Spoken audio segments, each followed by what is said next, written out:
नमस्कार दोस्तों, इस वीडियो में आप सभी का स्वागत है। तो जैसा कि आप सभी जानते हैं, आज हम पढ़ेंगे विसर्ग संधि के बारे में। इससे पहले हम स्वर संधि और व्यंजन संधि को कर चुके हैं और आज हमारा जो संधि वाला टॉपिक है वो कंप्लीट हो जाएगा। तो चलिए शुरू करते हैं आज की क्लास। तो सबसे पहले जान लेते हैं कि विसर्ग संधि क्या होती है। इसमें क्या होता है, विसर्ग के बाद स्वर या व्यंजन का मेल होने पर विसर्ग में जो विकार उत्पन्न होता है उसे विसर्ग संधि कहते हैं। अब देखिए, हमने क्या कहा कि विसर्ग के बाद क्या आएगा, या तो हमारा स्वर आएगा या व्यंजन आएगा।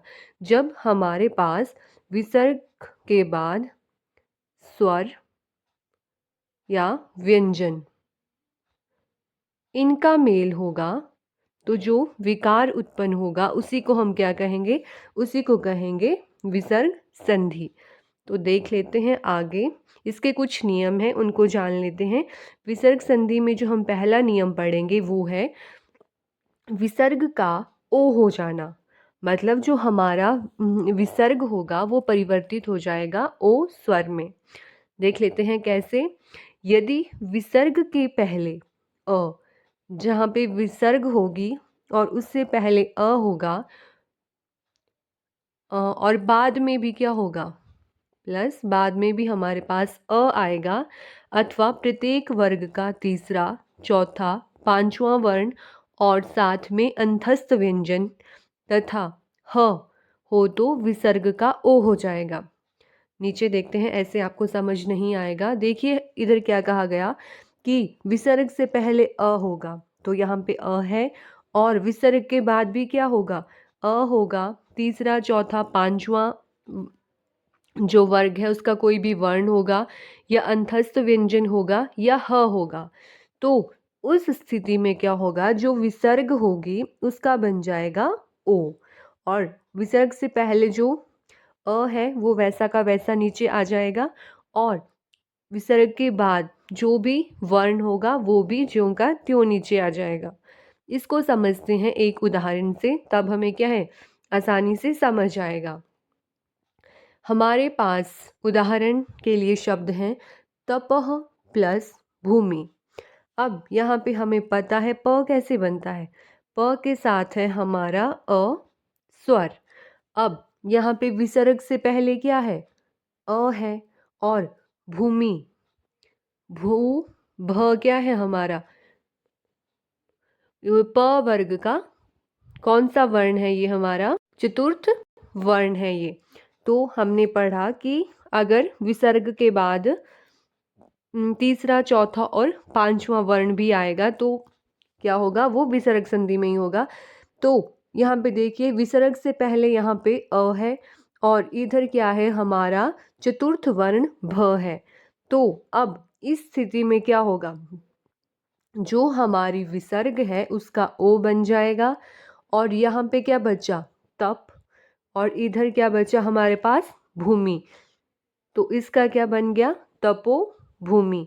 तो यहाँ पे ये जो ओ है ये इस प के साथ मिला और क्या बना, पो। तो शब्द बन गया तपो भूमि। इसके बाद आगे एक और उदाहरण है, इसको भी देख लेते हैं। जैसे हमारे पास यहाँ पे शब्द है अधः प्लस गति। क्या है हमारे पास, है अधः प्लस गति। अब ध के साथ भी क्या है, ध के साथ भी है हमारा अस्वर। अब विसर्ग से पहले हुआ अस्वर, और गति क्या है, क वर्ग का तृतीय वर्ण है। तो विसर्ग जब इनका आपस में मेल होगा तो ये विसर्ग का क्या बन जाएगा, इसका बन जाएगा ओ। और विसर्ग से पहले हमारे पास, रुकिए ऐसे लिखते हैं, इधर विसर्ग से पहले हमारे पास बच जाएगा अध, ध के साथ हलंत, क्योंकि हमने यहाँ से अ को ले लिया। विसर्ग का बना ओ, और हमें पता है जो लास्ट का शब्द होगा वो वैसा का वैसे आ जाएगा। तो हमारे पास बना ये। अब ध यहाँ पे आधा है, जब ये ओ इस ध के साथ मिलेगा तो ये बन जाएगा धो। जब हम इसका शब्द बनाएंगे तो क्या बनेगा, अ, और ये दोनों आपस में मिले बना धो, और आगे है हमारे पास गति। तो हमारे पास जो संधि बनकर आई वो क्या बनी? अधोगति।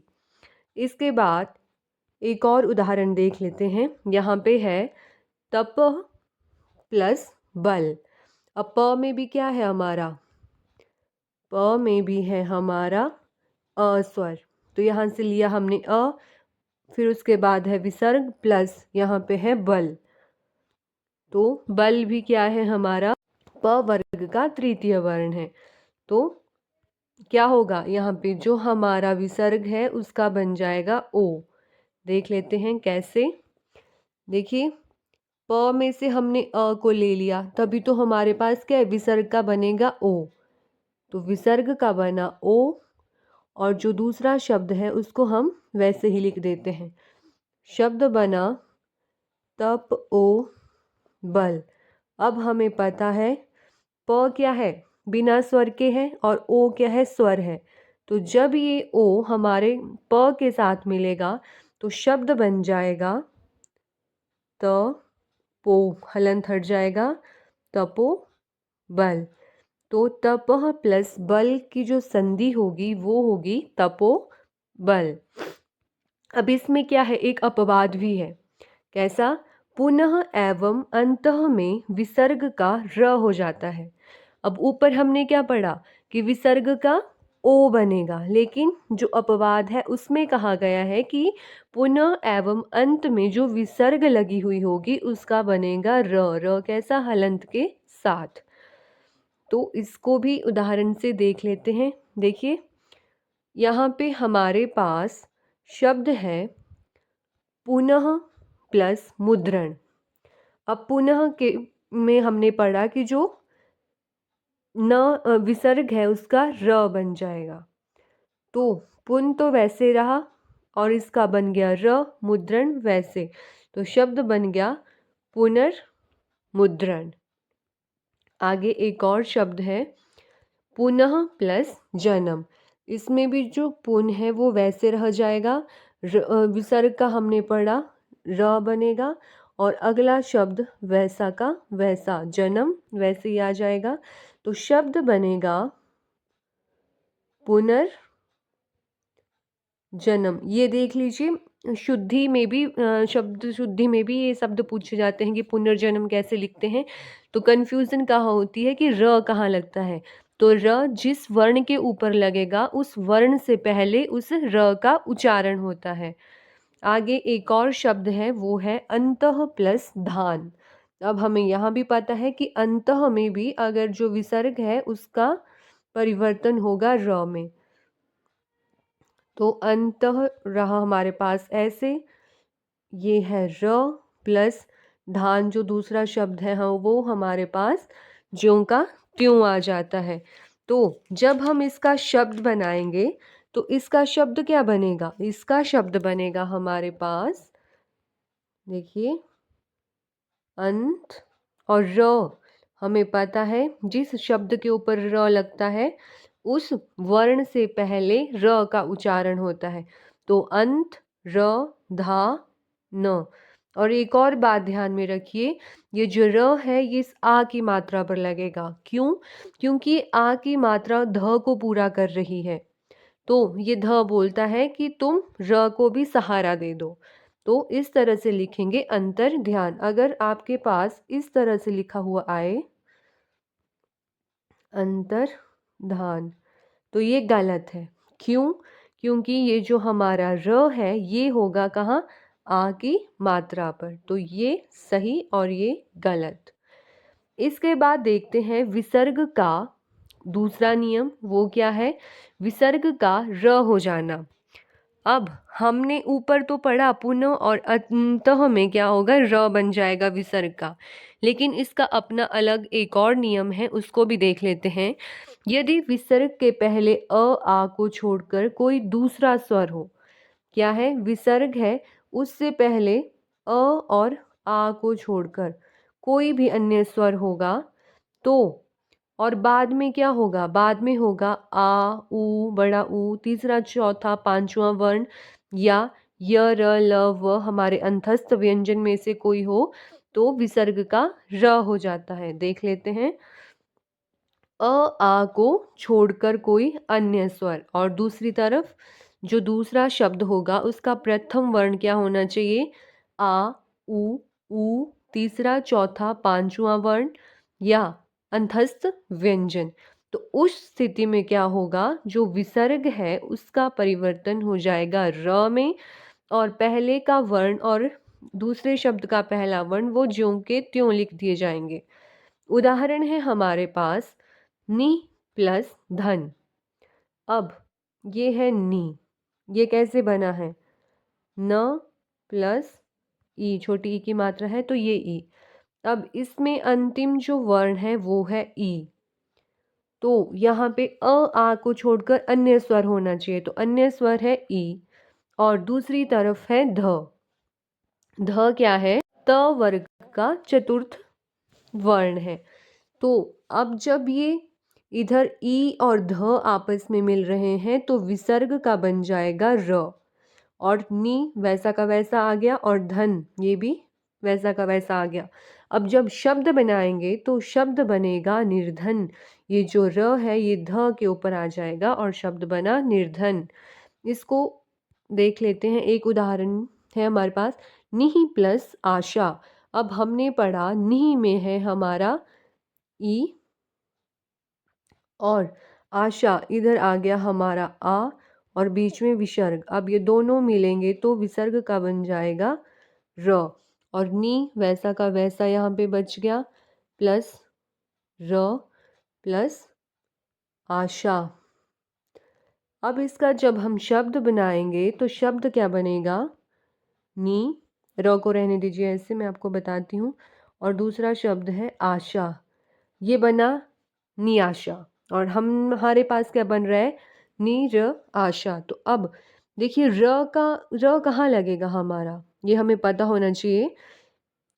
ओ इधर देखिए, र को भी, रुकिए, हमारे पास क्या हो रहा है यहाँ पे? जो हमारा र है उसके बाद आ रहा है स्वर आ, तो जब व्यंजन के बाद आ स्वर आ रहा है तो ये क्या करेगा? र को रा बना देगा। तो शब्द क्या बनेगा? नी रा शा। नी प्लस आशा का बनेगी जो संधि वो है निराशा। इसके बाद अगला उदाहरण है आशी प्लस वाद। अब शी कैसे बना? शी बना हमारा श शलगम प्लस बड़ी ई, क्योंकि बड़ी ई की मात्रा है, उसके बाद विसर्ग, फिर व हमारा अंतस्थ व्यंजन, तो यहाँ पे विसर्ग का बन जाएगा र। अब देख लेते हैं कैसे। यहाँ पे हमारे पास जो हमारे हमारे पास आशी है वो तो वैसा का वैसा विसर्ग का बन गया र, प्लस बाद में है वाद। अब र के बाद कोई स्वर तो है नहीं, तो र क्या है? आधा रहेगा। शब्द क्या बनेगा? आ शी। अब वाद लिख दीजिए वैसे, क्योंकि यहाँ पे क्या है? र के बाद कोई स्वर नहीं है तो र आधा ही रहेगा। अब हमें पता है र को कहाँ लगाते हैं, जिस वर्ण के ऊपर लगाएंगे उस वर्ण का उच्चारण बाद में होगा। तो शब्द क्या है? आ शी र वा। र के बाद वा आ रहा है तो इसके ऊपर लगेगा र। अब क्या बना? आ शी र वाद। तो ये शब्द शुद्धि में भी आता है, तो आपको ध्यान रखना है कि र कहाँ पे लगेगा। इसके बाद विसर्ग का अगला जो नियम है वो देख लेते हैं। विसर्ग का र हो जाना, हमने यही तो किया अभी, नहीं ये हमने ऊपर, ये पेज 2 बार आ गया है यहाँ पे। हमने किया आशी प्लस वाद। इसके आगे एक और उदाहरण है, क्या है ये कर लिया। इसके बाद है हमारे पास बही प्लस मुख। तो यहाँ पे क्या है? यहाँ पे छोटी ई, फिर विसर्ग, फिर म। तो हमें पता है बही वैसा का वैसा विसर्ग का बन जाएगा र, प्लस मुख, तो शब्द बन जाएगा बहिर्मुख। और बहिर्मुख कैसे लिखते हैं? बही हमें पता है जिसके ऊपर र लगाएंगे उस वर्ण से पहले र का उच्चारण और ये बन गया बहिर्मुख। उसी तरह हमारे पास दूसरा उदाहरण है दू प्लस बल। अब हमें पता है दू कैसे बना है, ये बना है द प्लस उ। तो यहाँ पे उ के बाद विसर्ग, फिर दूसरी तरफ है ब। तो हमें पता है यहाँ पे भी विसर्ग का क्या बन जाएगा, र। तो इसको भी देख लेते हैं। जैसे दू हमारा वैसा का वैसा, विसर्ग का बन गया र और बाद में है शब्द बल, इसको हम वैसा का वैसा लिख देंगे। तो इसकी हमारे पास संधि क्या बनी, दू, बल को लिख दीजिए तो र लगेगा ब के ऊपर, तभी बना दुर्बल। आगे जो नियम है वो क्या है, विसर्ग का श हो जाना। कौन सा श, तालु वाला श। यदि विसर्ग के पहले कोई स्वर हो, क्या कहा, विसर्ग है उससे पहले कोई स्वर हो और बाद में च, छ या श हो, तो विसर्ग का क्या हो जाएगा, श, और वो स्वर वैसा का वैसा आ जाएगा। च, छ, छ भी नीचे वैसा का वैसा आ जाएगा। उदाहरण से देखते हैं। हमारे पास है शब्द निह प्लस छल। अब देखिए विसर्ग से पहले क्या है, निह बनता है, हम नी बनता है न प्लस ई। तो यहाँ पे है ई स्वर और बाद में है छ। तो हमें पता है इस स्थिति में हमारा विसर्ग का बन जाएगा स और नी वैसे रहा, छल भी वैसे, शब्द बन गया निश्चल। अब दूसरा जो इसका उदाहरण है वो क्या है, शब्द है दू। तो यहाँ पे है हमारे पास उ स्वर, फिर विसर्ग और उसके बाद है तालु वाला श। तो यहाँ भी क्या होगा, जो हमारा विसर्ग है इसका क्या बन जाएगा, श प्लस शासन, दूसरा शब्द वैसा का वैसा। अब इसका क्या बन जाएगा, दू तो वैसा रहा, इधर क्या है श है आधा हलंत के साथ, तो इसको ऐसे लिखते हैं, और आगे जो शब्द है शासन उसको वैसा लिख दिया, तो बन गया दू प्लस शासन का बना दुशासन। अगला उदाहरण है, देखिए आप भी इनको खुद करते चलिए, दू प्लस चरित्र। तो दू में क्या है, उ स्वर है, तो दू ऐसा रहा। जब उ स्वर और च का आपस में मिलन होगा तो विसर्ग का बन जाएगा श प्लस चरित्र। और हमें पता है जब इसको हम जोड़ेंगे तो क्या बनेगा, दू और श आता है, इसके बाद कोई स्वर नहीं है तो आधा श और चरित्र, तो शब्द बना हमारे पास दुष्चरित्र। तो आई होप आपको ये नियम समझ आ गया होगा। इसमें क्या था, स्वर के बाद अगर विसर्ग होगी और उसका मिलन होगा च छ श से, तो विसर्ग का क्या बनेगा, विसर्ग का बन जाएगा श। अब अगला नियम देख लेते हैं, विसर्ग का श हो जाना। क्या होगा, यहाँ पे जो हमारा विसर्ग है उसका स हो जाएगा। कौन सा स, मूर्धा वाला श, और पीछे तालु वाला श था।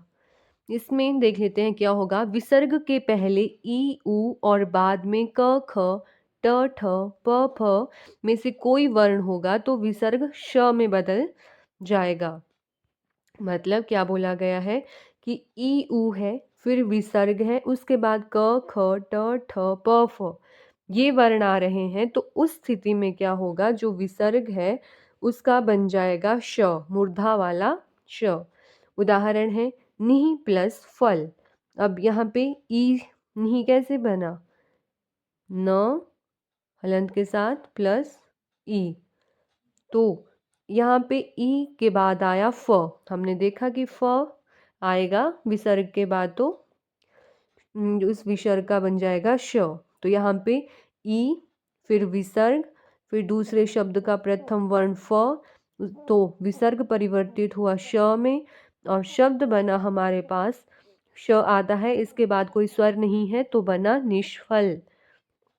एक और उदाहरण से देखते हैं, तभी हमें क्या है ज़्यादा समझ आएगा। शब्द है नी प्लस प्राण। तो यहाँ पे क्या है, हमें पता है कि जो नी है, नी में क्या है हमारा ई स्वर है, तो नी को हम वैसा का वैसा लिख देंगे।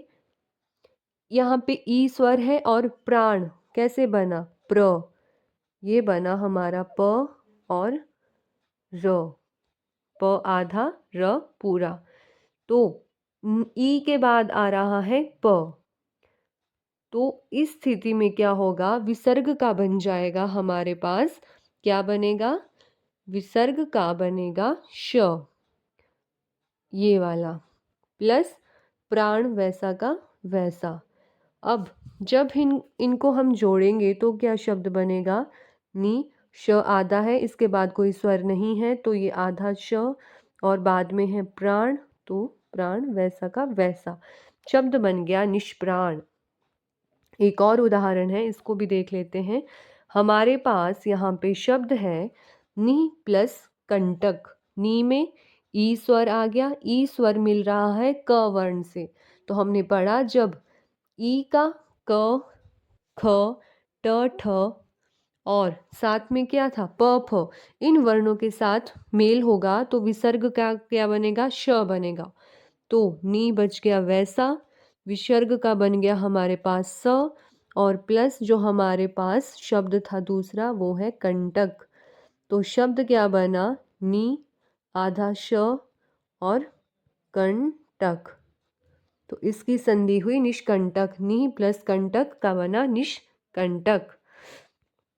आगे एक और नियम है, ये क्या है, विसर्ग का स हो जाना।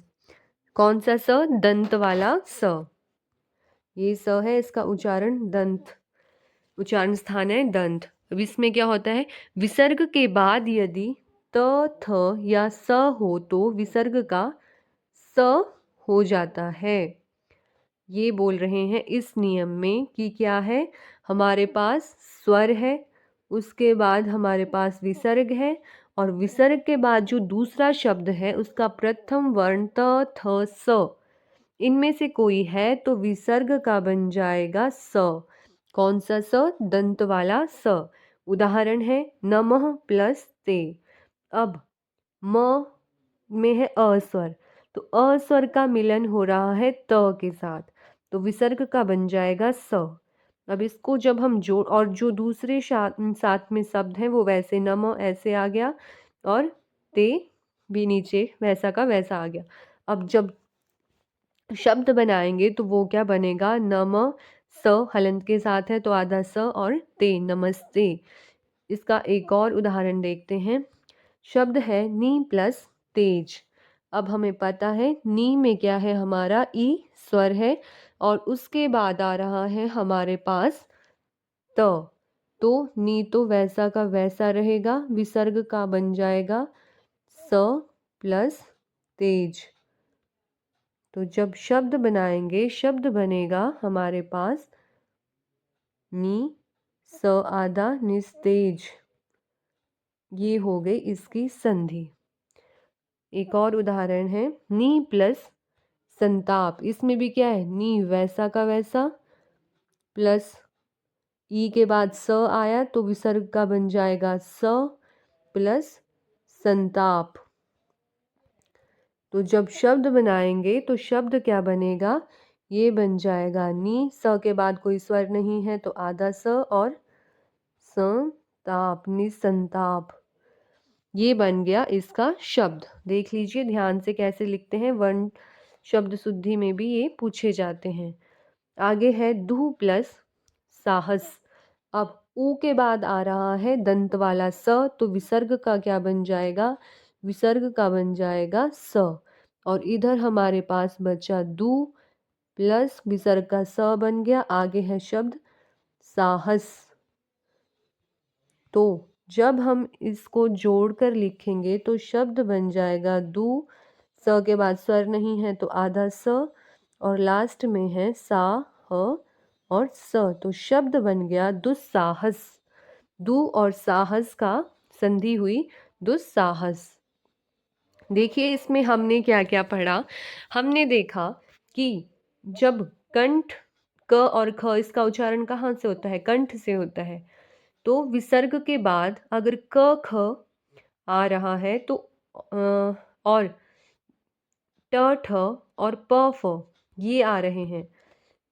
विसर्ग आई, दूसरी तरफ आ गया हमारा क, ख, फिर ट, ठ और प, फ। अगर ये आ रहे हैं तो जो विसर्ग है उसका परिवर्तन हो जाता है श में। कौन से श में इसका परिवर्तन होता है? मूर्धा वाले स में। अब देख लीजिए ट ठ का उच्चारण कहाँ से होता है? मूर्धा से होता है, तो ये परिवर्तित भी किस में होंगे? मूर्धा वाले स में। इसके बाद जो हमारा च छ है, विसर्ग के बाद च छ आएगा तो वो परिवर्तित विसर्ग परिवर्तित हो जाएगी श में। कौन से श में? तालु वाले श में। तालु वाले श का मतलब है जिस श का उच्चारण तालु से होता है। और यदि विसर्ग के बाद हमारा कौन सा त और थ आए, विसर्ग के बाद त और थ वर्ण आएगा तो उस विसर्ग का परिवर्तन हो जाएगा स में, दंत वाले स में। और त थ का उच्चारण स्थान भी क्या है? दंत। तो इस तरह से भी आप इनको याद रख सकते हैं। इसके आगे है चौथा नियम, विसर्ग का लोप हो जाना। अब क्या है? जो विसर्ग है वो उसका लोप हो जाता है। कैसे? यदि विसर्ग के बाद र हो तो विसर्ग लुप्त हो जाता है और उसके पहले का स्वर दीर्घ हो जाता है। जैसे हमारे पास है लघु स्वर, फिर है विसर्ग और विसर्ग के बाद आ रहा है र, तो लघु स्वर का क्या बन जाएगा? दीर्घ स्वर बन जाएगा, विसर्ग लुप्त हो जाएगी और र वैसा का वैसा। उदाहरण से देखते हैं। शब्द है हमारे पास निह प्लस रोग। अब देखिए ये ई है हमारा कौन सा? लघु स्वर। अब हमने पढ़ा कि लघु स्वर के बाद विसर्ग है और उसके बाद र है, तो लघु स्वर परिवर्तित हो जाएगा दीर्घ स्वर में, हमारी विसर्ग का लोप हो जाएगा और र वैसा का वैसा। तो जब ये नी है, इसमें छोटी ई की मात्रा लगी है, ये परिवर्तित हुआ दीर्घ स्वर में, तो न को लग गई बड़ी ई की मात्रा, विसर्ग का हो गया लोप और आगे था रोग, तो रोग शब्द आ गया वैसा का वैसा। शब्द बना हमारे पास निरोग। उसी तरह आगे है हमारे पास नी प्लस रव। अब विसर्ग के बाद आ रहा है हमारे पास र और इधर विसर्ग से पहले है लघु स्वर, तो हमें पता है इस स्थिति में क्या होगा? लघु स्वर का बनेगा दीर्घ स्वर, हमारा विसर्ग का हो जाएगा लोप और जो विसर्ग के बाद है वो शब्द आ जाएगा वैसा का वैसा। जब इनको जोड़ेंगे तो शब्द बनेगा नीरव। नी प्लस अर्व की नी प्लस रव की संधि हुई नीरव। आगे एक और उदाहरण है, इसको भी देखते हैं। शब्द है नी प्लस रस। अब विसर्ग से पहले है लघु स्वर और विसर्ग के बाद है र, तो लघु स्वर का बन जाएगा दीर्घ स्वर प्लस विसर्ग का हो गया लोप और उसके बाद है रस, तो रस को वैसा का वैसा लिख दिया, शब्द बन गया नीरस। मात्रा का ध्यान रखिएगा, ये भी पूछ लेते हैं शब्द शुद्धि में, मात्रा दे देंगे आपके पास, ऐसे लिख देंगे। तो आपको ध्यान रखना है कि नीरस का जो सही रूप है वो ये है, इसमें बड़ी ई की मात्रा होती है। अब पांचवा नियम देख लेते हैं। इसमें क्या कहा गया है? इसमें कहा गया है कि नमः एवं पुर, नमः एवं पुरः में विसर्ग का स हो जाना। कैसे? नमः एवं पुर में विसर्ग का मेल क या प से, किससे? विसर्ग का मेल जो है क या प से हो तो विसर्ग का स हो जाता है। देखिए इधर है नमः और पुर, जो विसर्ग है उसके बाद आ रहा है क और प, तो विसर्ग का बन गया स और नमः पुर वैसा का वैसा और क प भी वैसा का वैसा आ जाएगा। उदाहरण देखते हैं।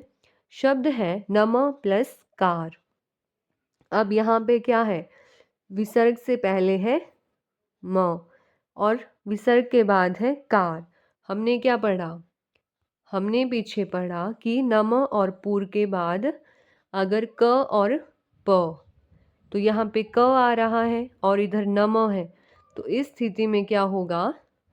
नम तो वैसा का वैसा विसर्ग का स बन जाएगा और कार भी वैसा का वैसा आ जाएगा।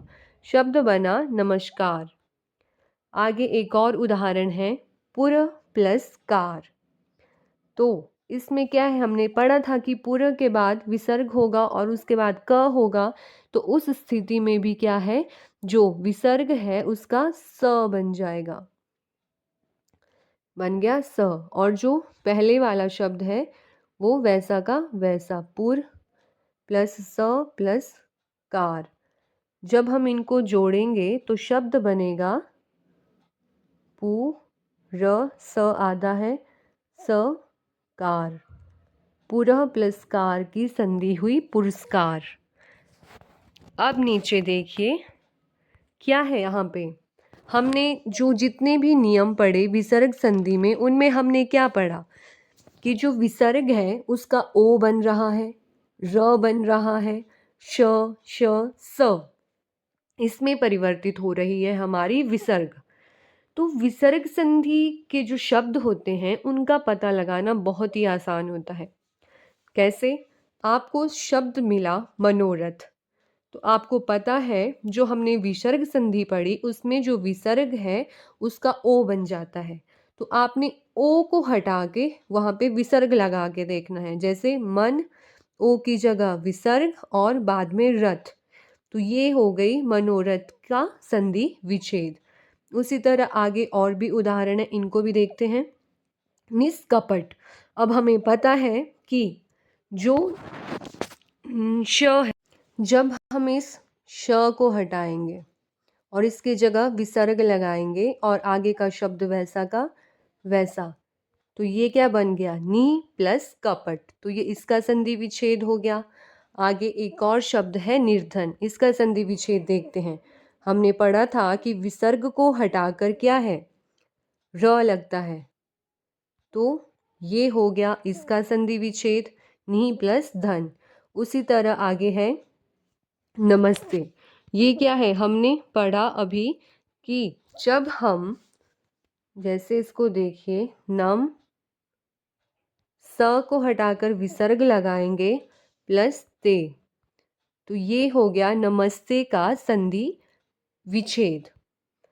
अब देखिए हमने क्या पढ़ा, हमने पढ़ा कि संधि क्या होती है, जब दो वर्णों के मेल से विकार उत्पन्न होता है।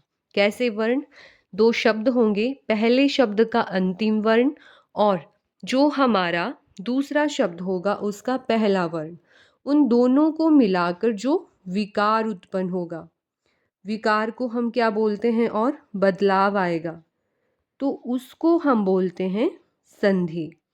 फिर हमने पढ़ा कि संधि जो है 3 प्रकार की होती है। कौन कौन सी, स्वर संधि, व्यंजन संधि और विसर्ग संधि। अब स्वरों की संख्या है 11, तो जो स्वर संधि है वो केवल स्वरों के बीच में होती है। और व्यंजन संधि में क्या है, व्यंजन जो 33 परंपरागत व्यंजन है ये होती है उनके बीच, और साथ में आएंगे हमारे 11 स्वर। मतलब जब स्वर और व्यंजन या व्यंजन और स्वर या व्यंजन और व्यंजन आपस में जोड़ेंगे तो होगी हमारी व्यंजन संधि। और विसर्ग संधि में क्या है, विसर्ग के बाद स्वर आए या व्यंजन आए तो वो होगी, मतलब उसमें जो है विसर्ग होगी ही होगी, तो वो है हमारी विसर्ग संधि। और इसमें क्या है, अंग, इससे जो है संधि नहीं होती है। फिर हमने पढ़ा जो हमारी स्वर संधि है वो भी 5 प्रकार की होती है। कौन कौन सी, दीर्घ, गुण, वृद्धि, यण और अयादि संधि। ये हमने इसके 5 प्रकार पढ़े क्लास। इसमें जो सबसे महत्वपूर्ण है वो है स्वर संधि। एक जो 70% प्रश्न है वो आते हैं हमारे स्वर संधि से और 30% प्रश्न आते हैं हमारे व्यंजन संधि और विसर्ग संधि से। तो आई होप आपको ये टॉपिक समझ आ गया होगा। और अगर इससे संबंधित अगर कोई संधि आपको समझ नहीं आई है या किसी नियम में आपको किसी भी तरह का कन्फ्यूज़न है तो आप कमेंट सेक्शन में पूछ सकते हैं। इसी के साथ धन्यवाद।